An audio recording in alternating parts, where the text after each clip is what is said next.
Hello friends, स्वागत है आप सभी का आपके अपने यूट्यूब चैनल लर्निंग नीट पर। और जैसा कि आपको पता है, डेली सुबह की आपकी जो 10 बजे वाली क्लास है वो फिक्स है आपकी लैंग्वेज क्लास के रूप में, यानी कि हिंदी, संस्कृत और इंग्लिश तीनों के प्रश्न हम यहाँ पे एक साथ देखते हैं। तो ठीक है, जितने भी लोग जुड़ चुके हैं सभी को गुड मॉर्निंग। ओके, तो रिप्लाई करने के लिए रेडी चाहिए, लाइव चैट में स्टार्ट करेंगे सेशन।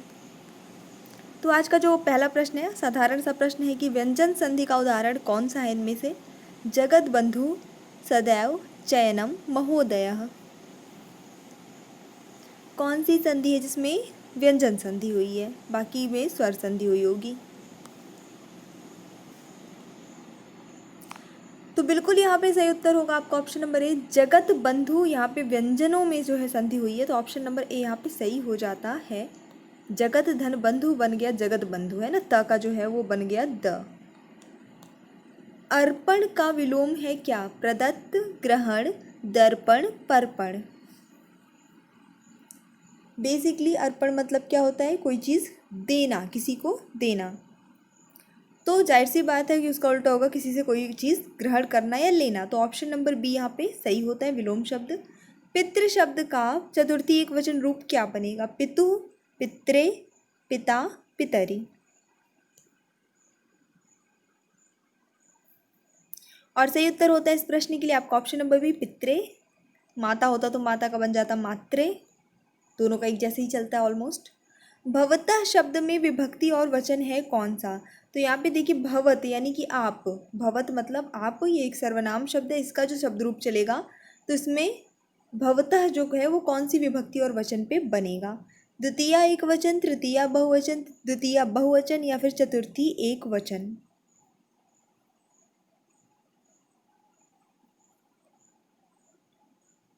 और इस प्रश्न के लिए सही उत्तर होता है आपका ऑप्शन नंबर सी, द्वितीया के बहुवचन में भवता बनेगा, द्वितीया के एक वचन में भवतम बनता है। तो ऑप्शन नंबर सी यहाँ पे सही होता है। संज्ञाओं की जगह आने वाले शब्द क्या कहलाते हैं? सर्वनाम, क्रिया विशेषण, अव्यय। आसान प्रश्न, क्योंकि अभी हमने ऊपर वही देखा है। बिल्कुल सही उत्तर होगा आपका यहाँ पे सर्वनाम हो जाएगा। सर्वनाम की रूप अभी हमने ऊपर देखे हैं, भवत। च वर्ण का उच्चारण स्थान क्या है? मूर्धा, तालु, कंठ, दंत। एक प्रश्न निश्चित रूप से आना है इससे।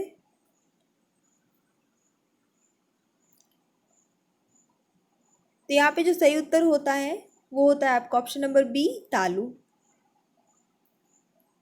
संस्कृत के प्रत्येक लकार में कितने पुरुष होते हैं? ध्यान रखिएगा, प्रत्येक लकार में कितने पुरुष होते हैं? 2, 4, 5 या 3? कोई सा भी लकार हो, 10 लकार होते हैं संस्कृत में, चाहे कोई भी लकार आप ले लीजिए, उसमें पुरुष 3 ही होते हैं आपके, प्रथम पुरुष, मध्यम पुरुष और उत्तम पुरुष। तो ऑप्शन नंबर डी यहाँ पे सही जाता है। धनैषणा में संधि है कौन सी? यण संधि, वृद्धि संधि, अयादि संधि या गुण संधि?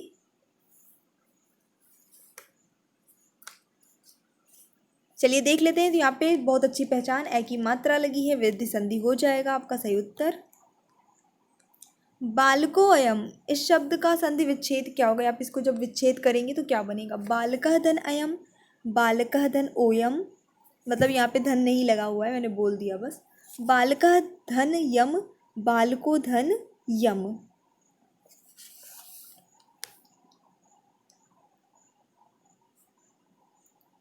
और इस प्रश्न के लिए सही उत्तर होता है आपका बालकः धन अयम। पपीहा को संस्कृत में क्या कहते हैं? चटका, कीरह, चातकः, मरालह।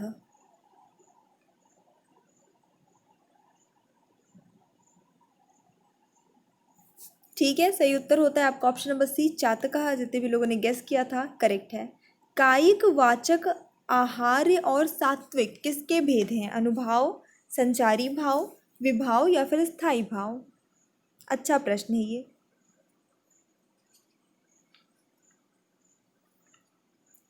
ओके, तो अगर नहीं समझ में आ रहा तुक्का लगा दीजिए। तो ये सभी जो है अनुभाव के भेद है, ऑप्शन नंबर ए यहाँ पे सही होता है। निम्नलिखित में से तद्भव शब्द है कौन सा? उलूक, कूप, ओझा, पुस्तक।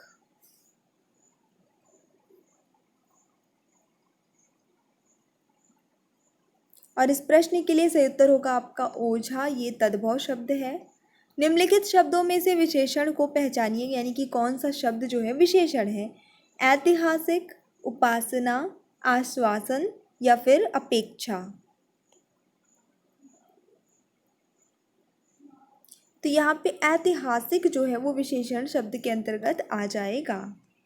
सत्याग्रह का सही समासिक विग्रह निम्न में से क्या है?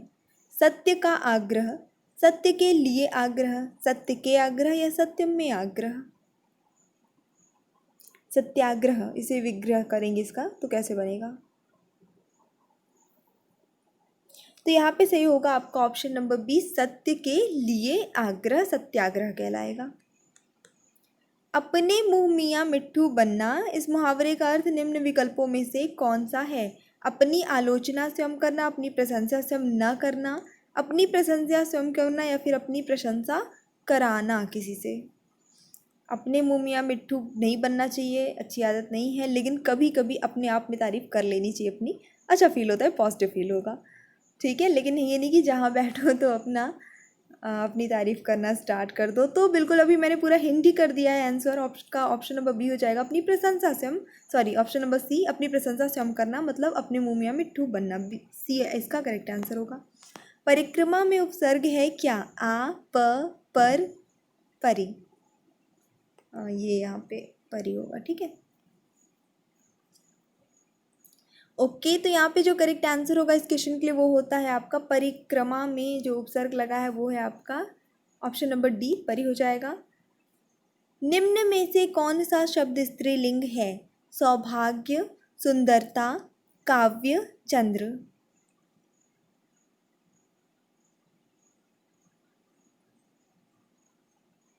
और इस क्वेश्चन के लिए जो आपका सही आंसर होगा वो हो जाता है ऑप्शन नंबर बी, सुंदरता। ये आपका स्त्रीलिंग शब्द के अंतर्गत हो जाएगा। इंसानियत का संधि विच्छेद क्या होगा? ये अच्छा प्रश्न है आज का। इंसान धन आयत, इंसान धन इयत, इंसानी धन अत या इंसानी धन यत।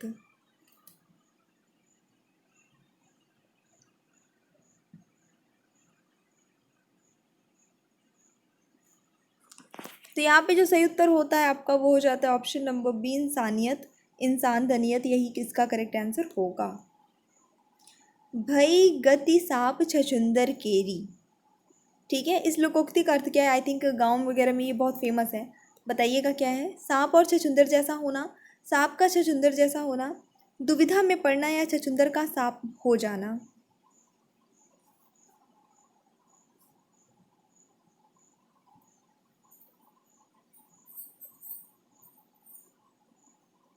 तो बिल्कुल यहाँ पे इसका जो करेक्ट आंसर है वो हो जाता है दुविधा में पड़ जाना। ऐसा माना जाता है कि सांप जो होता है अगर वो छछूंदर को निगल इन द सेंस कि मुंह में डाल लेता है, ऐसा तो एकदम ये रहता है कि जैसा मैंने सुना है, जितना उतना ही बता रही हूँ, अगर कम है तो आप और बता दीजिएगा, इसकी पे थोड़ी सी डिटेल मुझे भी पता चल जाएगी। कि ऐसा माना जाता है कि फिर वो दुविधा में हो जाता है, मतलब कि ना वो उसको उगल सकता है ना उसको खा सकता है, ऐसी सिचुएशन में आ जाता है, दोनों में ही आई थिंक सांप का कुछ लॉस रहता है। तो ऐसा ये बहुत ही फेमस जो है ये मुहावरा, लोकोक्ति सॉरी है। नीली कमीज वाले छात्र को यह कलम दे दो, रचना के आधार पर वाक्य का सही भेद क्या है? सरल, संयुक्त, मिश्र या आज्ञावाचक वाक्य। ध्यान दीजिएगा, रचना के आधार पे पूछा है, तीन ही प्रकार के होते हैं रचना के आधार पे, तो ये तो पहले कैंसिल हो जाएगा, ये तो हो नहीं सकता। जो बचे उनमें से बताइए। चलिए तो देख लेते हैं, यहाँ पे आपका ऑप्शन नंबर ए ही सही हो जाएगा। सरल वाक्य है, इसमें कोई भी मुख्य वाक्य या उप आश्रित वाक्य ऐसा कुछ यहाँ पे नहीं है, ना ही हम ये दो अलग अलग पार्ट्स में स्प्लिट कर सकते हैं, ना ही कोई एक पार्ट ऐसा है जो दूसरे पे डिपेंड हो, ये पूरा अपने आप में एक ही वाक्य है, एक कंप्लीट सेंटेंस है, ठीक है। आ जाते हैं चलिए अब इंग्लिश पे। तो यहाँ पे आपको पहले सबसे क्वेश्चन में तो प्रिपोजिशन ही फिल करना है। Rakhi is endowed blank many great qualities, कराया हुआ क्वेश्चन मुझे ऐसा लग रहा है कि है। बहुत सारे क्वेश्चन मैं रिपीट कराती रहती हूँ, फिर भी आप कमेंट करते हैं कि रॉन्ग हो रहा है तो अच्छा नहीं लगता है, तो कोशिश करिए कि एटलीस्ट जो चीज़ें पढ़ ली हैं वो चीज़ें याद रहे, है ना। तो ठीक है, यहाँ पे जो सही आंसर होगा वो आपका एंडोव्ड के साथ आपको इन ही लगाना है, ऑप्शन नंबर ए सही हो जाएगा, ठीक है। हमेशा ध्यान रखिएगा, एंडोव्ड के साथ इन लगाना है, रट लीजिए इस चीज़ को। Change the voice and choose the correct option, all right. 5 explosions rocked Pune today, इसको चेंज करा है पैसिव वॉइस में। तो देखिए यहाँ पे आपका, अगर आप सिंपल एक सेंटेंस को देखते हैं तो यहाँ पे आपका 5 एक्सप्लोजन्स, ये आपका वर्ब हो जाता है, फिर ये आपका ऑब्जेक्ट हो जाता है। तो ये आपका सब्जेक्ट है, ये आपका वर्ब है, ये आपका ऑब्जेक्ट है, और ये जो है आपका अदर वर्ड में आ जाता है, जो अतिरिक्त शब्द होते हैं। तो अदर वर्ड को तो आपको अदर ही रखना है, उसको आपको लास्ट में ही लगाना है। तो टुडे को छोड़ दीजिए अभी चेंज करते वक्त। अब क्या करना है आपको, ऑब्जेक्ट को हमेशा हम उठा के रखते हैं सब्जेक्ट की जगह पे, तो ऑब्जेक्ट हमारा आएगा सबसे पहले सब्जेक्ट की जगह पे पुणे। अब यहाँ पे क्या है, ये आपका पास्ट टेंस में है, सिंपल पास्ट टेंस की बात यहाँ पे हो रही है। तो पुणे है जो, उसमें यहाँ पे मतलब 5 जो है धमाके हुए, एक्सप्लोजन मतलब ये है कि 5 धमाके हुए हैं। तो पुणे वॉज रॉक्ड, किसके द्वारा रॉक किया गया, मतलब किस क्या हुआ है वहाँ पे, बाय लगा के 5 एक्सप्लोजन्स लिख दीजिए और टुडे लगा दीजिए, यही आपका सबसे सही आंसर होगा। क्योंकि पास्ट टेंस है इसलिए आप इज़ नहीं लगाएंगे यहाँ पे, ठीक है, ध्यान रखिएगा। और बीन भी आपको यूज़ नहीं करना है। नेक्स्ट देखेंगे, रूल हर बार बताती हूँ और अलग से थ्योरी पढ़ा रखी है, आप वहाँ पे एक बार देख सकते हैं। ललिता's programs blank taking place throughout the state since last week, क्या आना चाहिए।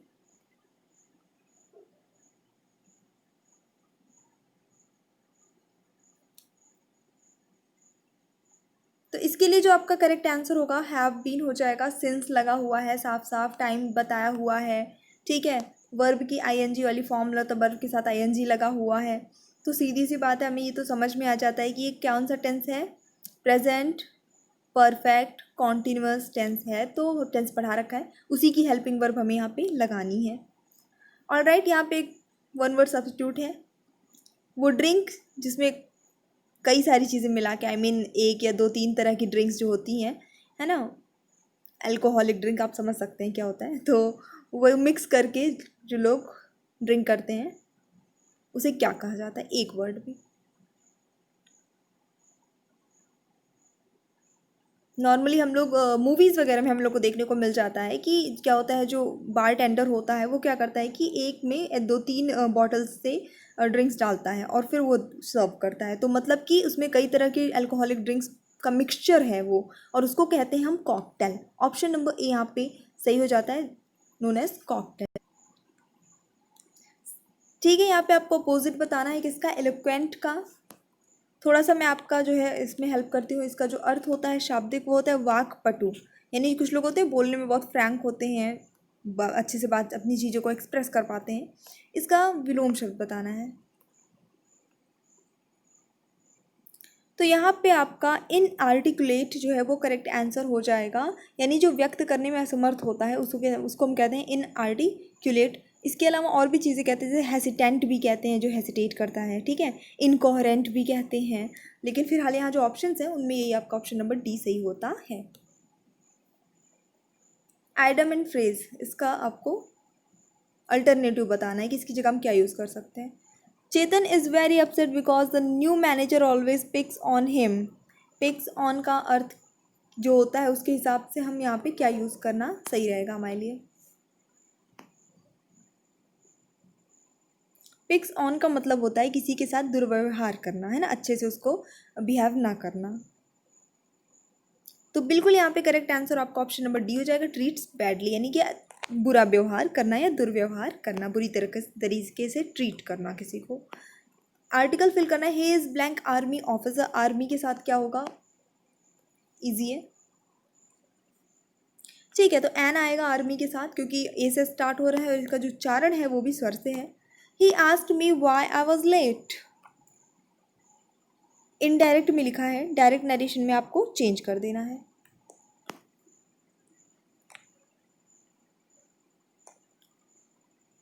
तो सिंपल ही आस्क्ड मी तो एज इट इज़ रहेगा, सब में आप देख भी रहे हैं तो कोई कन्फ्यूज़न भी नहीं है कि कुछ और हो सकता है। कॉमा लगेगा, फिर आपका इन्वर्टेड कॉमा में लिखा जाएगा, और क्या पूछा जा रहा है कि वो उसने मुझसे क्या पूछा कि तुम क्यों लेट हो, तुम क्यों लेट हो। उस समय उसने मुझसे ऐसा कुछ पूछा। तो ऑप्शन नंबर ए यहाँ पे सही हो जाएगा, he asked me why are you late. अब हम उसको इनडायरेक्टली बता रहे हैं कि उसने मुझसे पूछा कि मैं क्यों लेट थी, ऐसा। This night is as blank as that night. Night के साथ क्या लगता है, ये बहुत ही अच्छा सा प्रश्न है और आई थिंक थर्ड या फोर्थ क्लास की ग्रामर में पूरा दिया हुआ है इस टाइप की चीज़ें, ठीक है। तो यहाँ पे जो करेक्ट आंसर होगा वो हो जाता है शार्प। इसके लिए परफेक्ट जाएगा as sharp, that this night is as sharp as that night. जो ऑप्शंस यहाँ पे हैं उनके हिसाब से बेसिकली नाइट के साथ जो है डार्क यूज़ होता है, लेकिन यहाँ पे डार्क ऑप्शन नहीं है, तो जो है उसमें हम शार्प यूज़ करेंगे, क्योंकि हम हमेशा जब एज और एज लगाते हैं तो बीच में कोई भी एडजेक्टिव जो रखते हैं उसका हम कौन सा फॉर्म लगाते हैं, पॉजिटिव फॉर्म लगाते हैं। उसमें हम कुछ भी एक्स्ट्रा ऐड नहीं करेंगे, जैसे यहाँ शार्पली है, मोर है, ये सब कुछ भी हम ऐड नहीं करना है, ठीक है। और ना ही कंपैरेटिव सुपरलेटिव डिग्री में नहीं लिखना है। I said who knew that this would happen, मैंने कहा किसे पता था कि ऐसा हो जाएगा। ऑलराइट, चेंज करिए इसको इनडायरेक्ट में।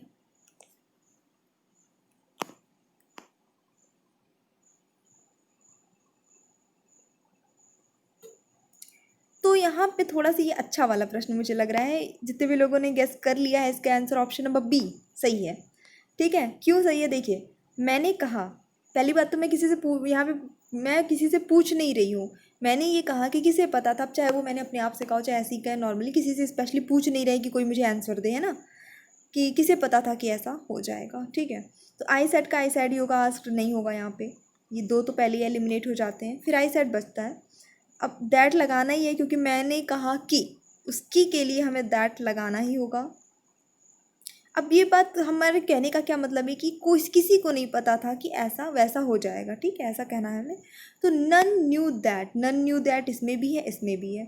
अब यहाँ पे बस थोड़ा सा डिफरेंट है, this should happen and that would happen, इतने से ही पता चल जाता है कि आंसर क्या सही होगा।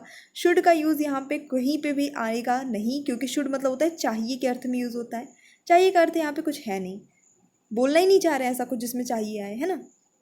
दिस यहाँ पे है, जब ये चेंज होगा इनडायरेक्ट में तो दिस का बन जाता है दैट, हियर का बन जाता है देयर, इसी तरह से, है ना। तो दिस बन गया दैट, ये एक दैट था, ये हु न्यू दैट वाला दैट था, और ये जो दूसरा दैट है वो दिस चेंज होकर दैट बना है। बाकी वुड हैपन लिखा है, वुड हैपन लिख लेना है, ठीक है। आसान था, बस थोड़ी सी कॉमन सेंस लगानी थी। तो ये हमारा छोटा सा सेशन था एंड आई जस्ट होप कि आपको पसंद आया होगा। अगर पसंद आए तो प्लीज़ लाइक करिए, शेयर करिए, आप चैनल पे न्यू है तो सब्सक्राइब कर लीजिएगा। So thanks for watching, keep studying and bye bye.